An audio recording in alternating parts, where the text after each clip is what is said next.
Hey guys, Akiba here from CryptoSlate. Today I've got Brian from MEW with me. How you doing, Brian? Pretty well, pretty well. So you have to say MEW down, because we can't say MyEtherWallet. You could say either one, but MEW is easier on the ear and on the mouth, so yeah. So just want to, I'm sure a lot of people know what MEW is, but just want a little bit of intro about yourself and the company? Sure. MyEtherWallet, MEW, for people who don't know, we are the longest continuously running wallet interface in the Ethereum ecosystem. Launched 3 weeks after Ethereum went to mainnet. Since then, we provide all sorts of user interfaces from our legacy web product, which is now in its 6th version. We have Android and iOS wallets, browser extensions, and our open source blockchain explorer. I joined MEW in right at the beginning of 2018, and I've been with them ever since. I had been doing startups and then fell in love with crypto, and here I am. Here you are. So what you've been? It's quite a long. It's like 4 years now. Then, so what does MEW mean to you?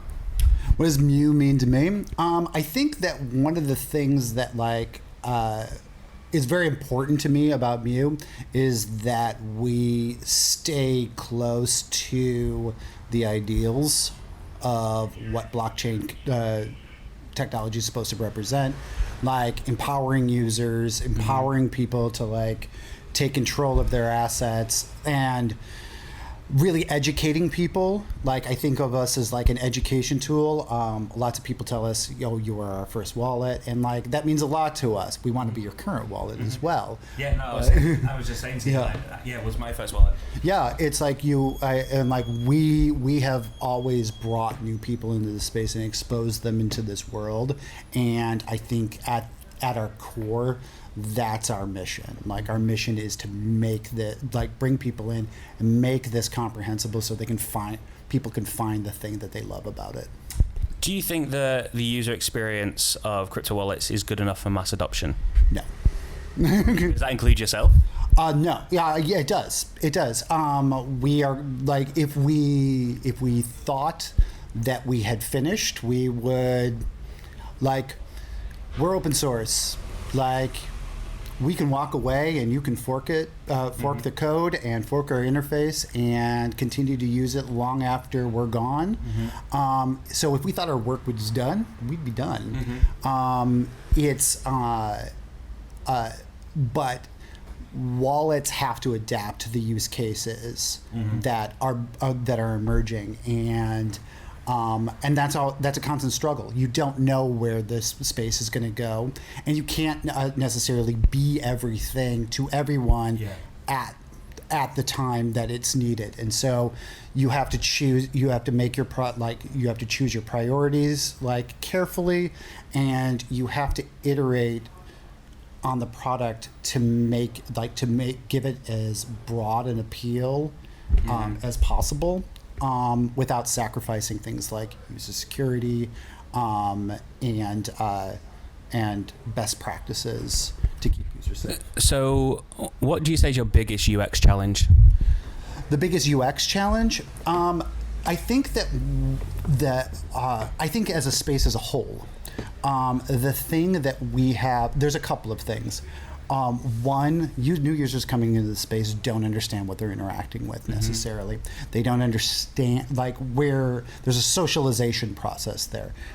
People have been socialized for interacting with third-party intermediaries, and weaning people off of that is the core UX challenge. Getting people to understand that they're in control. These are their keys. This is their crypto. What they do with it is entirely up to them. The next thing is creating an the wallet being sort of the most atomic, it's the first thing you need. In order to start interacting with these things, a wallet is the first thing that you need before you even start thinking about tokens. Because of that, it becomes the portal for every other thing, every other interaction that you have. and trying to make that making those interactions as seamless as possible has been a real challenge. Like people communicating to the user, like what blockchain they're on, what network they're using, what token, what tokens they're interacting with, displaying their data to them so they understand what their portfolio looks like. All of these things are essential so for users to make like educated decisions about what they're doing. And I think that's the biggest thing, because especially as we move into like a multi-chain future, that only becomes more complex. Like, where am I? What am I doing? What token am I interacting with? And communicating that all to the user in a way that doesn't disrupt how they're what they're intending to do. So is Crosschain something on your roadmap, your thought plans? Yeah, I think it's on everybody's roadmap, and it needs to be. I mean, right now in the Ethereum ecosystem, we already support layer 2s. MyEtherWallet, the way MEW works is sort of like if you have an EVM, any chain that has an EVM you're already able to interact with MEW. There's only, in some cases we might not support that chain natively, but you can still interact with those blockchains as long as it has an EVM. But we're still looking beyond that as well, because there is a whole host of L1s popping up right now, and wallets are a problem. It's not the sexiest thing for new development teams to come into, and a lot of ecosystems really need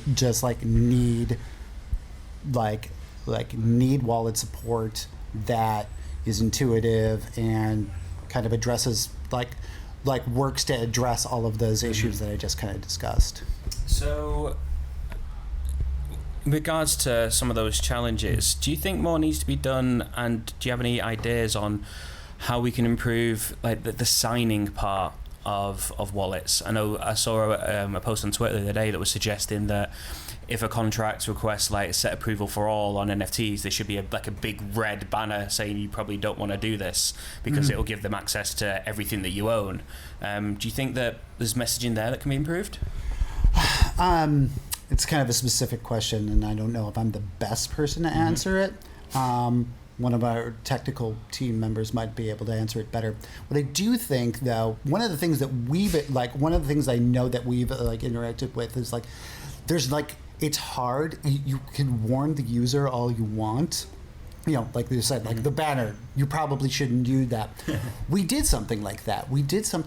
Because we had a couple of users send directly to a contract, and they weren't, there was a time when sending directly to a contract was a definite no-no. Until the advent of smart contract wallets. And so we're sending, people are transferring from one wallet, they're transferring from one wallet to, their Gnosis safe or an Argent wallet or an exchange, which very often use smart contract wallets.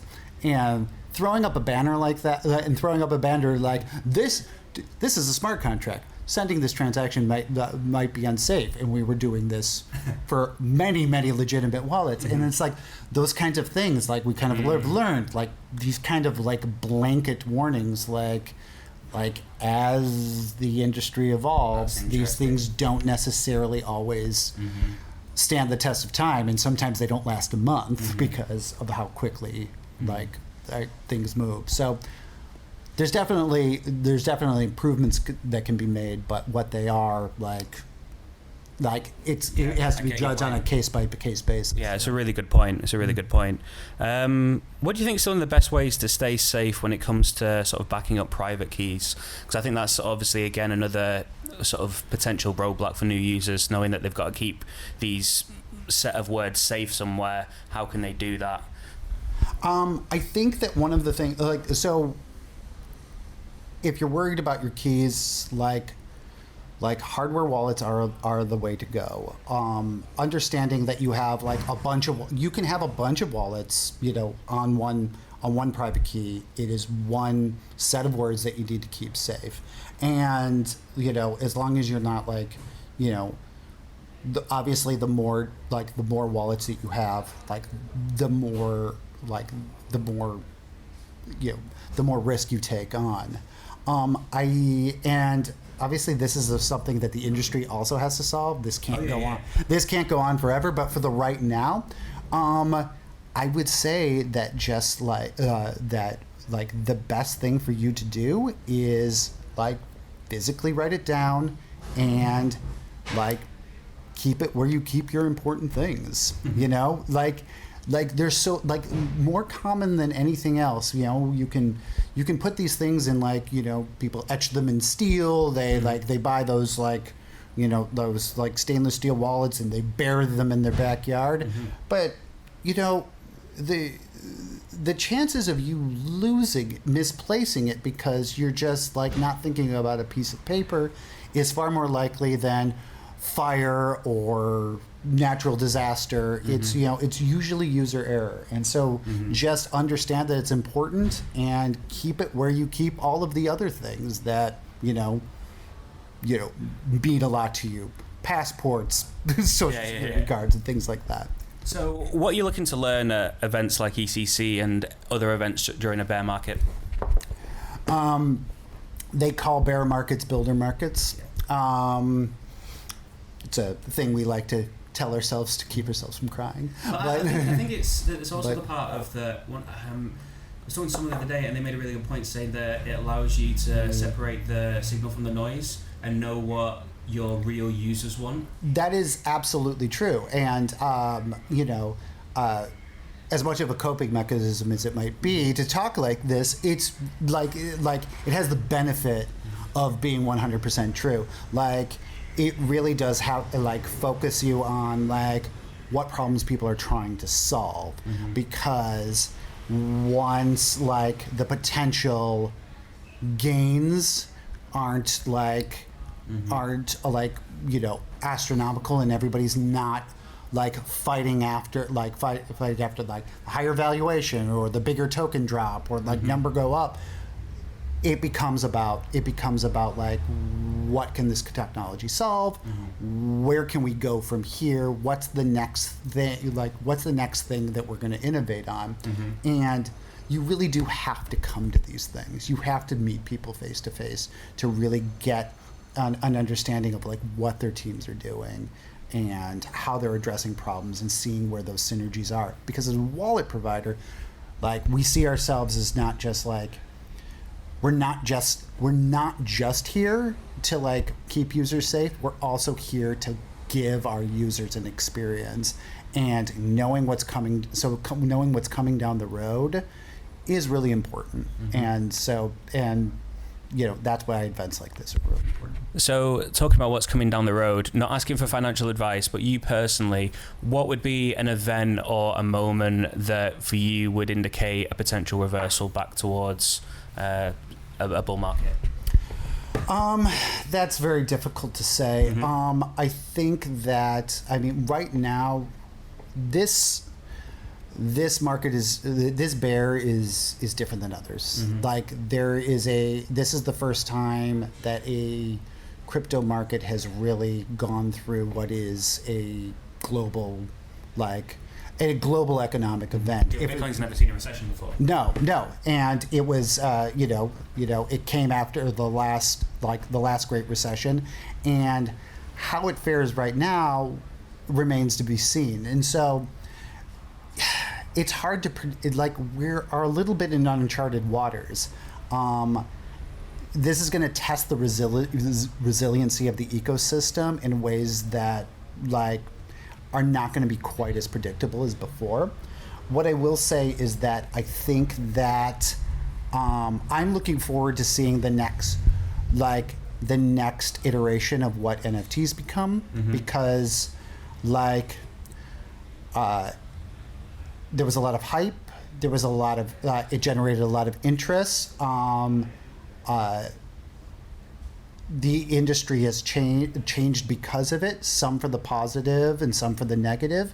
But I think we have identified a number of things that can be innovated on, and other use cases that the technology could be applied to beyond collectibles and art. And I'm interested in seeing where that goes and where that fits with where DeFi is going. And so once you start seeing those two things converge, I think that we're going to see another run. What's next for MEW? Anything in the pipeline coming up soon? Nothing that I can speak about terribly specifically, but we, like I said, we have been actively exploring multi-chain, what the multi-chain future is going to look like. And we are going to have a new product launch coming in the next month. Okay. So if people are at all interested, just keep a lookout on our Twitter and our other channels, and we're really excited to announce it. Brilliant. Okay, well, thank you for your time, Brian, and I'll let you get back to the conference. Thank you so much. Thank you so much.